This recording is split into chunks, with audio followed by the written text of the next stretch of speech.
절기상 입추가 지났지만 폭염의 기세는 여전합니다. 지난 6일까지 3,500여 명이 열사병 등 온열 질환으로 병원을 찾았고 43명이 숨졌습니다. 제14호 태풍 야기, 일본말로 야기는 염소를 의미하는데요. 어제 오후 일본 오키나와 남동부 쪽 약 1,000km 해상에서 만들어져 현재 북상 중입니다. 폭염과 태풍 소식 이재승 기자와 자세하게 살펴보겠습니다. 이 기자, 이번 여름 폭염 정말 대단합니다. 기세가 좀처럼 꺾이지 않고 있는데 최근 인터넷 등에서 화제가 됐던 사진 한 장이 있죠? 그 사진부터 보고 갈까요? 그렇습니다. 보시면 그 광화문 앞 건널목 앞에 차들이 나란히 이 정지선을 지키고 있습니다. 그런데 자세히 보면 정지선을 지켰다기보다 빌딩 그늘에 차를 정차한 것처럼 보이는데요. 이 때문에 이 폭염이 가져다 준 준법 정신이라는 이 사진의 제목이 공감을 얻고 있습니다. 네. 그 사람들이 있어야 할 그늘막 아래 뭐 차량도 있고 이런 사진도 네, 또 네, 공감이 되고 또 네. 비난도 받고 그랬었는데 지금 이번 폭염으로 만들어내고 있는 기록이 상당수입니다. 이것부터 먼저 좀 짚어볼까요? 네, 알겠습니다. 그래서 첫 번째 이슈로 극심한 폭염의 기록이라고 잡아봤습니다. 올여름에 역대 최고 기온과 또 초열대야 기록을 올여름에 갈아치웠습니다. 지난 1일 사막에서나 기록될 것 같은 이 최고 기온 41도가 산림이 우거진 강원도 홍천에서 나타났습니다. 서울 최고 기온도 39.6도였죠. 111년 만에 최고를 기록했습니다. 서울에선 처음으로 밤 기온이 30도 아래로 내려가지 않는 초열대 현상도 나타났습니다. 그동안 1위를 굳건히 지키던 1994년에 폭염 일수를 넘어설 가능성도 높아지고 있습니다. 올해 전국 폭염 일수를 보면 23.1일로 지난 1994년 31.1일을 8일 차로 추격하고 있습니다.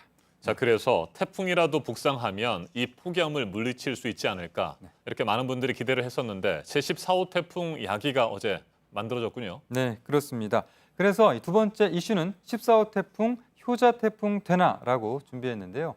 우선 먼저 만들어진 13호 태풍부터 한번 보시겠습니다. 태풍 산산이라고 이름이 있는데 현재 일본 쪽을 향하고 있다가 오른쪽으로 급격히 방향을 틀었습니다. 한반도를 덮고 있는 북태평양 고기압을 피해서 눈 V자 형태로 방향을 꺾은 겁니다.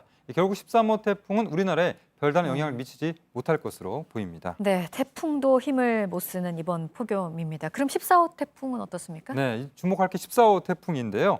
어제 오후에 14호 태풍 야기가 만들어졌습니다. 약한 소형급 태풍으로 다음 주 월요일쯤에 중국 쪽을 향하고 있는데 다음 주 월요일쯤에 제주도 서쪽 먼바다를 지날 가능성이 높은 상황입니다. 이 때문에 이 태풍이 한반도 기압기를 얼마나 흔들어 놓는가에 따라서 우리나라의 폭염과 또 가뭄을 해소해 줄 효자 태풍이 될 가능성도 있습니다. 네, 이 기자, 북태평양 고기압과 함께 이번 여름 폭염의 쌍두마차로 불리는데 티베트 고기압, 이건 어떻게 됐습니까? 네, 지난주까지 한반도에 그 맹렬히 열기를 공급했던 이 티베트 고기압은 현재는 많이 약해져 있습니다. 그러면서 지난주에 비해선 이 폭염의 기세가 이번 주 들어 좀 살짝 덜해진 그런 느낌이 있죠. 이 때문에 이 티베트 고기압이 조금 약해지면서 한반도 상공으로는 한기도 자주 내려오게 되고 또 소나기도 가끔 내리고 있는 그런 상황입니다.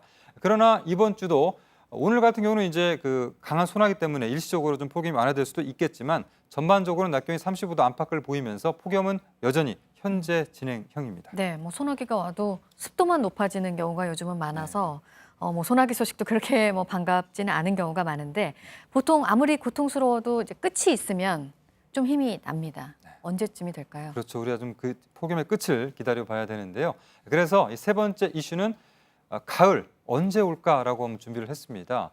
그 폭염이 물러가기 위해서는 우리나라에 영향을 주는 공기 자체가 바뀌어야 됩니다. 뭐 일시적인 소나기 가지고는 안 되겠죠.